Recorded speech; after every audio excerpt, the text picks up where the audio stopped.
दिल्ली विधानसभा चुनाव में बीजेपी को मिली ऐतिहासिक जीत के बाद बीजेपी मुख्यालय में पीएम मोदी का भव्य स्वागत किया गया।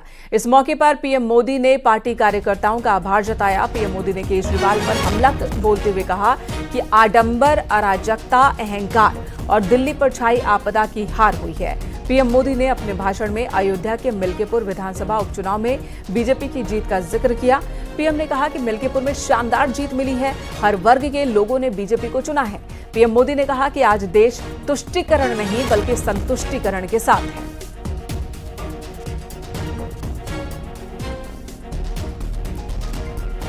दिल्ली विधानसभा चुनाव जीतने के बाद जश्न की तस्वीरें देखने को मिली। जश्न का आलम दिल्ली मुख्यालय में, बीजेपी के मुख्यालय में, जहां पर प्रधानमंत्री ने बीजेपी कार्यकर्ताओं को, नेताओं को संबोधित किया और इस दौरान उन्होंने उत्तर प्रदेश के मिल्कीपुर बाई इलेक्शन का भी जिक्र किया, जहां पर बीजेपी की जीत हुई है और उन्होंने शानदार जीत बताया मिल्कीपुर की जीत को, जहां पर समाजवादी पार्टी और बीजेपी के बीच टक्कर थी। बीजेपी ने जीत हासिल की है। वहीं दिल्ली विधानसभा चुनाव में जीत बीजेपी को 27 साल बाद दिल्ली की सत्ता में बीजेपी वापसी करती हुई और केजरीवाल की हार को उन्होंने आडंबर, अराजकता, अहंकार और दिल्ली पर छाई आपदा की हार बताया।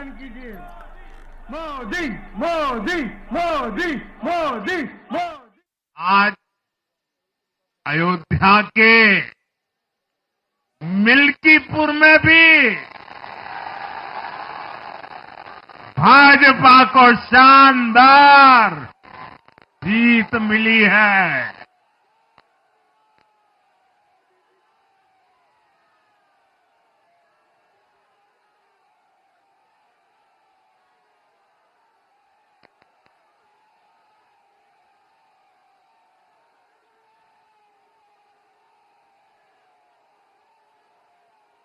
हर वर्ग ने भारी संख्या में भाजपा के लिए मतदान किया है, अभूतपूर्व विजय दिया है।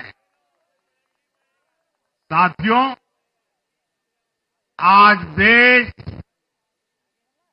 तुष्टीकरण नहीं बल्कि भाजपा के संतुष्टीकरण की पॉलिसी को चुन रहा है।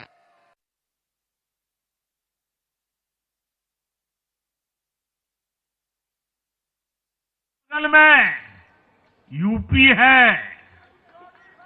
एक जमाने में उत्तर प्रदेश की कानून व्यवस्था कितनी बड़ी चुनौती थी और सबसे बड़ा चैलेंज नारी शक्ति के लिए होता था। यूपी में दिमागी बुखार का कहर बरसता था, लेकिन हमने इसका अंत करने के लिए संकल्पबद्ध होकर काम किया। दिल्ली में प्रचंड जीत को लेकर पीएम मोदी ने पूर्वांचल के लोगों का धन्यवाद किया। पीएम मोदी ने कहा कि पूर्वांचल के लोगों ने प्यार और विश्वास की नई ऊर्जा दी है, इसलिए पूर्वांचल के सांसद होने के नाते मैं विशेष रूप से आभार व्यक्त करता हूं। प्यार की, विश्वास की नई ऊर्जा दे दी, नई ताकत दे दी।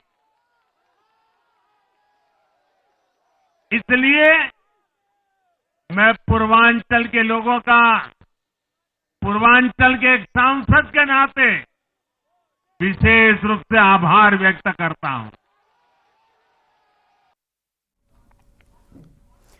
मिल्कीपुर उपचुनाव की तारीख के ऐलान के साथ ही पूरे अयोध्या में राजनीतिक पारा हाई हो चुका है। लिहाजा बीजेपी ने लोकसभा चुनाव की गलतियों से सबक लेते हुए मुख्यमंत्री योगी आदित्यनाथ को मिल्कीपुर में कमल खिलाने की जिम्मेदारी सौंपी। सूबे के सीएम योगी आदित्यनाथ का मिल्कीपुर में जादू चला और मिल्कीपुर विधानसभा सीट पर हुए उपचुनाव में बीजेपी की बम्पर जीत हुई।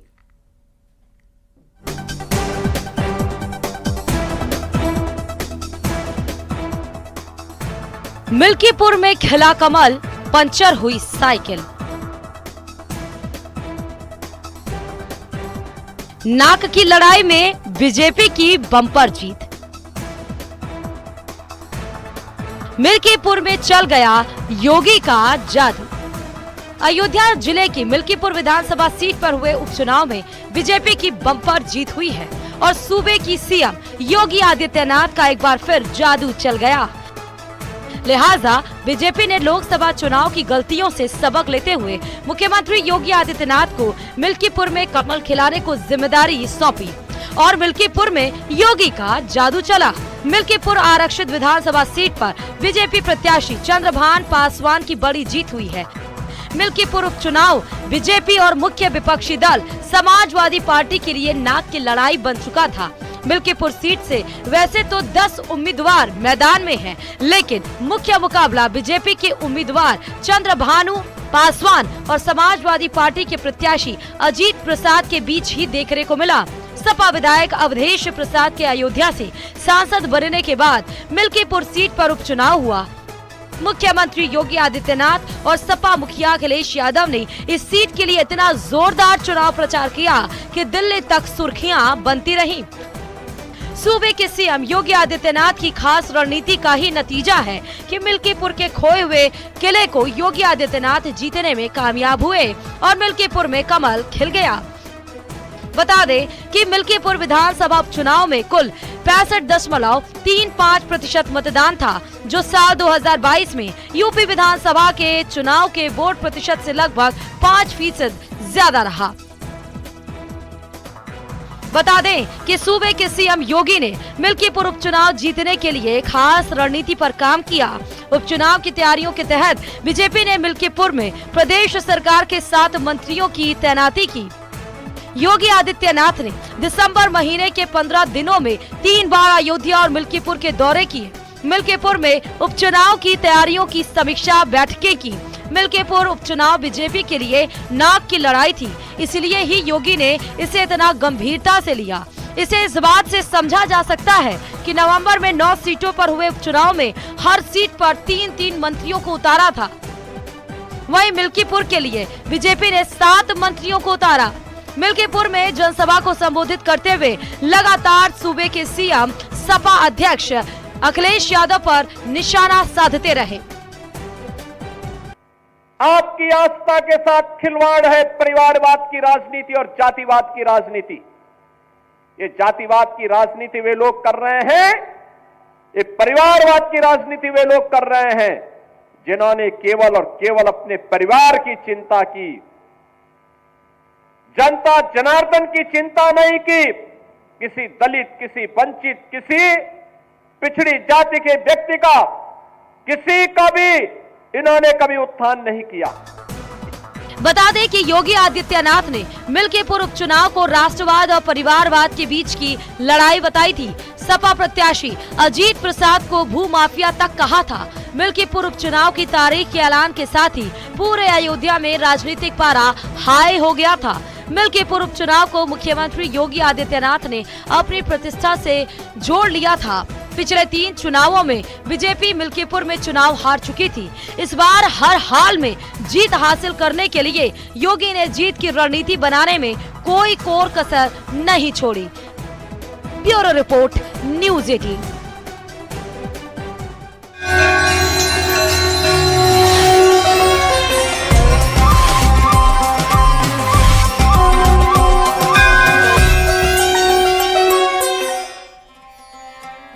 महाकुंभ मेले में 27वें दिन भी श्रद्धालुओं की भारी भीड़ उमड़ी। रात 8 बजे तक 1 करोड़ 32 लाख श्रद्धालुओं ने स्नान किया। 1 करोड़ 22 लाख श्रद्धालु और 10 लाख कल्पवासियों ने डुबकी लगाई। महाकुंभ क्षेत्र में श्रद्धालुओं की सुविधा के लिए तमाम इंतजाम किए गए हैं और सुरक्षा व्यवस्था भी चौकस है। प्रशासन पूरी तरह से मुस्तैद है। यही वजह है कि श्रद्धालु बेहतर इंतजामों के लिए योगी सरकार की तारीफ कर रहे हैं। आपको बता दें, महाकुंभ में अब तक 42 करोड़ से ज्यादा लोग संगम में स्नान कर चुके हैं।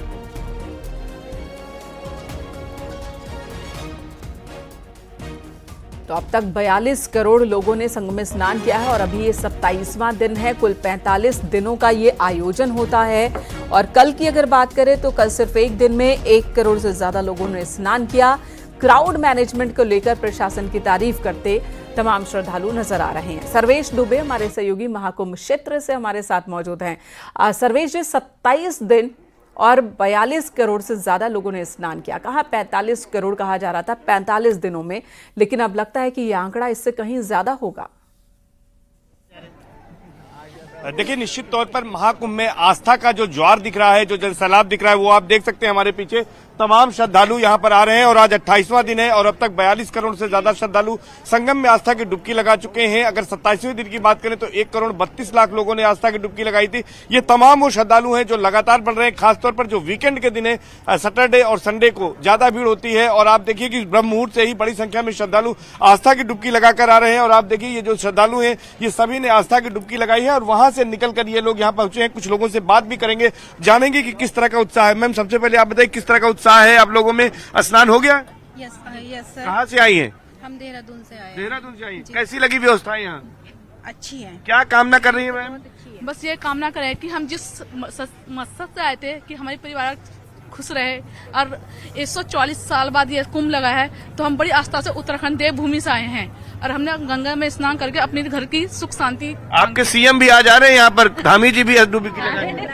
भाई धामी जी की वजह से ही हम यहाँ आए हैं। जी बताइए, कहाँ से आए? हम आए गाजीपुर जिले से। अच्छा, और व्यवस्था बहुत बढ़िया है। बहुत बढ़िया व्यवस्था है। मैम बताइए। हम बनारस से आए हैं। हाँ। बनारस से आए? जी, हम लोग बनारस से हर हर बम बम बोल रहा है काशी। तो क्या सुनाएंगी, क्या सुनाएंगी आप लोग? एक हम लोग भजन सुनाएंगे। हाँ, भजन सुनाइए आप। हाँ, जिसमें राम आए हैं। हाँ, सुनाइए। मेरी झोपड़ी के भाग आज खुल जाएंगे, राम आएंगे, राम आएंगे, आएंगे, आज आएंगे। मेरी झोपड़ी के भाग आज खुल जाएंगे, राम आएंगे, राम आएंगे, आएंगे, राम आएंगे, राम आएंगे तो अंगना सजाऊंगी, दीप जला के दिवाली में मनाऊंगी, मेरे जन्मों के पाप सारे धुल जाएंगे, राम आएंगे, मेरे रामचंद्र की जय। तो निश्चित तौर पर यहाँ पर जो श्रद्धालु हैं वो अलग अलग तरह से उनकी भावनाएं हैं जो व्यक्त कर रहे हैं। जो आस्था का सैलाब है, जो जल समुद्र है, वो यहाँ पर उमड़ पड़ा है। कुछ आप कहना चाहते हैं, बताएं। जी, मैं मोगा पंजाब से आया हूँ। मैं परसों फ्राइडे 4 बजे का बैठा हुआ हूँ, कल रात 10 बजे पहुंचा हूँ। जो गूगल मैप पे हमें सुबह 8 बजे अराइविंग टाइम बता रहे थे, कल रात 10 बजे तक पहुंचे हैं। ट्रैफिक की व्यवस्था बिल्कुल ही ध्वस्त हो चुकी है। हाँ, ज्यादा पब्लिक होने पे कुछ दिक्कतें आ सकती हैं। हाँ, पुलिस की तरफ से यानी कोई मैनेज नहीं किया गया है कि उसको रूट को कैसे डाइवर्ट करें या बड़ी बस को एक साइड पे लगाएं, कुछ भी व्यवस्था नहीं है। ठीक है, आपकी बात पहुंचेगी न्यूज 18 के माध्यम से। हम योगी जी तक पहुंचाना चाहते हैं अपनी बात। बता दिया आपने। कैसा लग रहा है यहाँ पर आकर? सर, हम पुणे से आए हैं और अभी सैटरडे संडे छुट्टी थी तो पूरा ये तो सुना आपने। हालांकि ट्रैफिक को लेकर कुछ ज़रूर एक नाराज़गी देखने को मिली कि उन्हें ट्रैफिक में फंसना पड़ा है, लेकिन बड़ी संख्या में लोग आ रहे हैं और अब ज़्यादातर लोग वो हैं जो अपने अपने वाहनों से आ रहे हैं। इस वजह से काफ़ी इंतज़ार करना पड़ रहा है लोगों को और ट्रैफिक में कई बार फंसना पड़ रहा है, लेकिन मेला क्षेत्र के अंदर जो इंतज़ाम है वो लोगों को पसंद आ रहा है। महाकुंभ में तमाम हस्तियां संगम में डुबकी लगाने पहुंच रही हैं। वहीं एक्टर राजकुमार राव पहुंचे अपनी पत्नी के साथ। उन्होंने किन्नर अखाड़ा की महामंडलेश्वर लक्ष्मी नारायण त्रिपाठी से मुलाकात की और उनका आशीर्वाद लिया, जिसकी तस्वीरें भी सामने आई हैं।